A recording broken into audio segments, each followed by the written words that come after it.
Thanks everyone for joining. I'm going to let Coach Martin start with a brief opening statement, and I'll take questions. Much credit to Grant and his kids to be on the road and been on the road for as long as they have, to be down the way they were in the first half, and to have the resilience to keep playing and fighting and competing. Their team, they're all sophomores, they're all babies. And so much credit to Grant and his staff. Really happy for his assistant, Thomas Messenger, who's a Northampton guy who I was just out there with his family. He took a chance to get into college basketball last year after a very successful high school coach, and really happy that he gets to come home and show his family the journey of his career.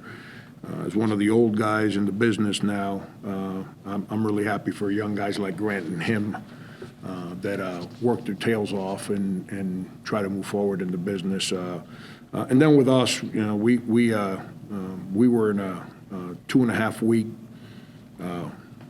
We weren't in the right space, and the Harvard game, going into the game, I thought we tried to at least say the right things, and we figured out a way to fight and claw and win, and it made us feel better. And then we prepared really well yesterday, and that was a representation, the first half, of who our team was for 2 months and yesterday's preparation. The second half is a representation of who we've been for the 2 weeks before the Harvard game. Just the attention to detail, the discipline, some of the failures come from some bad habits that we created ourselves. And they're not bad habits created by bad guys, bad habits created because of adversity. So somehow, some way, we just got to focus in and keep working and figure out a way to find good and continue to build and move forward. First half, probably one of the stronger halves you guys have put in this season. Getting a lot of good looks inside, holding NJIT to 24 in the first half. As they started to work their way back into it early in the second, what was your message to you guys in the huddle? We stopped defending. Again, ball screen coverage. So now I'm not into blame. That's not the game I play. But everything started breaking down when we lost Sanford, because now the ball screen starts, and the ball screen coverage now gets inconsistent, not good.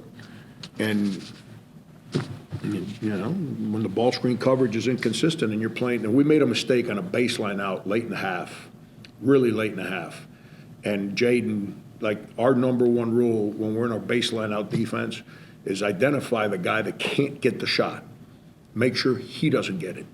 And we gave number 20 a wide open lick on a backside action. That's a bad mistake. Give the kid credit. He hadn't gotten a clean look the whole half, and he made it. We got clean looks and we don't make them. But he got one clean and made it, and then he just got going. And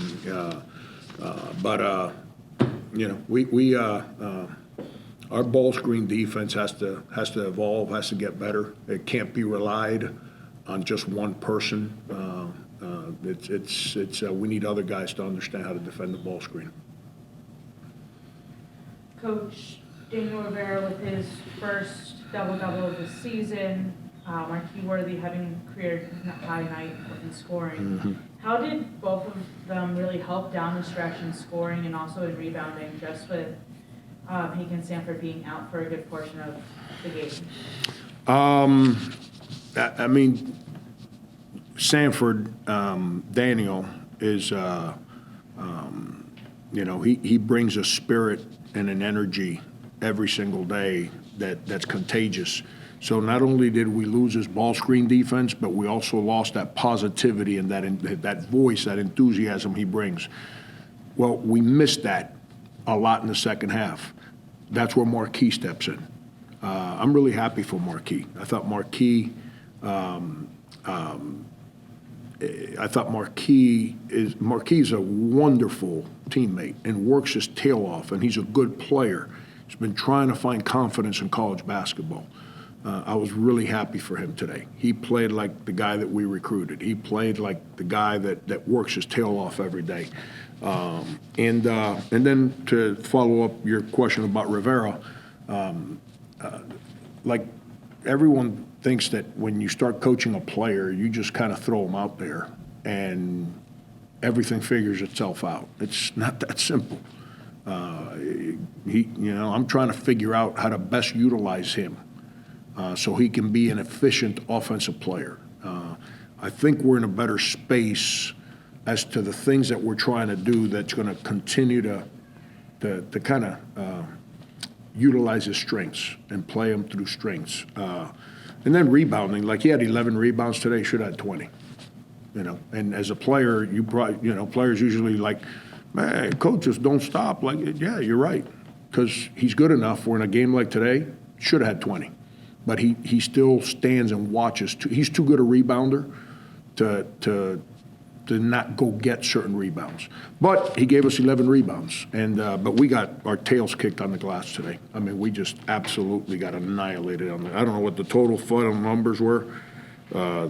We tied 38-38, but they just played in the second half. They played volleyball on the glass, which goes again with our lack of detail and toughness and discipline and enthusiasm that we got to have. But I was happy for both of those guys. Those guys have tried to own the team while we've been in difficulty. So it's good to see them both lead.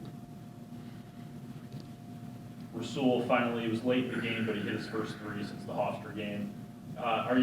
Is that kind of a rising tide lifts all boats kind of thing, where as he finds his rhythm from deep, more players around him can start to hit from deep as well? No, I mean, that goes back to the adversity piece I've been talking about. So we've hit some adversity because we've played some really good teams. And we're trying to understand how to play offensively with other guys. Rasul last year lived off of Matt Cross and Josh Cohen. Matt Cross and Josh Cohen are not here right now. Rasul last year played with a point guard and Keon that had played with him the previous year. And Keon understood how Rasul played. Jalen Curry's trying to understand, even though he was here last year, he was just trying to shoot the ball every time. That's all he knew in high school. So he's trying to understand how to play a structure. So I say all this to you, and now you play good teams, it creates difficulty. Well, in that difficulty, Rasul has kind of slumped his shoulders and dropped his head. And when you have that kind of vibe, the game does not reward you. I don't care how many hours you spend in the gym, the game does not reward you. He finally decided to get out of that vibe the day before the Harvard game. And Rasul's a good dude. Rasul works at it. Rasul can really shoot the basketball. You don't make 8 threes in a game by mistake. You might make 2, you don't make 8. I was happy that ball went in for him because I was in a critical possession.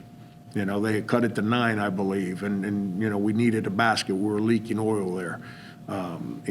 So now that his spirit is back to, like, being a good player and being aggressive, hopefully he can start making some of those for us. So we need him to. We need him and Nate to make some threes. Marquis made one today. Marquis' never going to be a 43% three-point shooter, but he's got to make some for us. That's it. We got to get some threes from those guys. Coach, when it came to the guards down the stretch, you rode with Nate, Marquis, and Rasul. What went into the decision to leave out Jalen Curry towards the end? I don't know. He's dealing something with his leg. I got no idea what it is. Like, the trainer didn't know about it. Like, yesterday in practice, he claimed it was bothering him. I didn't think he was defending very well today. And, I thought those 3 guys, he defended well early. Like, he was really good defensively in the first half, and then the second half he just stopped defending. And we don't live in a business that's rewarded for individual success. We live in a business that's rewarded for collective effort, team growth, and figure out a way to win. The way we're building that program here is with a mindset of work, defensive first. And we just dealt with adversity. We just allowed teams to score 90. I don't know. I'm assuming you watched the Florida State game. That's as embarrassed as I've ever been to represent a team because we had guys just doing their own thing. Guys don't guard, I'm not going to play them. Now, Jalen, he's been, I don't know, I'm telling you, he's hobbled around yesterday, but he went out and defended his tail off in the first half, so he played most of the first half. In the second half, he started with that dead leg again and not defending, and if that's the case, I'm going to play somebody else. You mentioned the Florida State game and a few other tough teams that you played before that. How big are these 2 wins that you've stacked here for the team's confidence moving forward? Well, we got good dudes in that locker room. I said that the whole preseason. I wasn't trying to be positive to get people to like our team. We eventually got to play, so I can be all the positive I want to be in September and October. We eventually get in front of people. If all my words were lies, then no one's going to come watch us play anyway. So I said that because I really enjoy these guys. They're good dudes, and we're dealing with adversity. We're a little immature. Even the old guys on our team are immature. I don't mean immature like doing stupid things, just in how they approach the daily responsibility. There's a difference between an adult and a child. Adults approach work every day with a certain frame of mind. Children don't understand that. That's part of the journey. Our guys, even the young guys are always immature, but our old guys are a little immature from that standpoint too. And so practicing, see, I tried not to dwell in the second half. We figured out a way to win, period, end of story. The way we prepared leading into this game is the way that we spent 2 months preparing. That's that energy, that toughness, that discipline, that enthusiasm, the attention to detail, the aggression. That's how we, all summer, all preseason. I tried to harp on that we had 2.5 weeks where we just walked around with our feelings hurt about everything. Well, we lost our edge a little bit. Hopefully, winning these 2 games rewards guys for making the commitment to refocus. And, but it's, I told this team before the year starts, we don't have to worry about 2 in a row or 2 bad ones in a row, 1-0.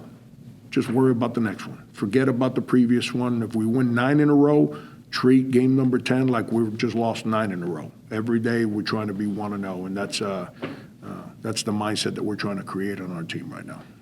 That's the one, dude. How important is this? You have 4 straight home games coming up. How important is that homestand to building together the psyche of this group and having them be, the vibe that you want them to be? Yeah, I mean, I probably scheduled, I don't want to say hard. This is hard every day. It's not respectful to teams when you talk about teams that you lost to. Those are hard games. This is a hard game today. This team just won their first game, and they've lost 4 games by 2 points. I think 1 by 1, 3 by 2. I could be wrong, but I think that's the number. And they've been on the road just like we've been on the road. They just won their last game, so they're feeling good about themselves. And we got to worry about being home and understanding how to get in a routine to be excited about doing our work every day. That's what we have to utilize this 4. We got 4 more at home. Is that correct? And then Springfield. And then Springfield. So not traveling, not being away from home. We got a hard week this week. We got three games in 6 days. We have to prepare the right way because the next 2 teams we're playing have winning pedigree in them.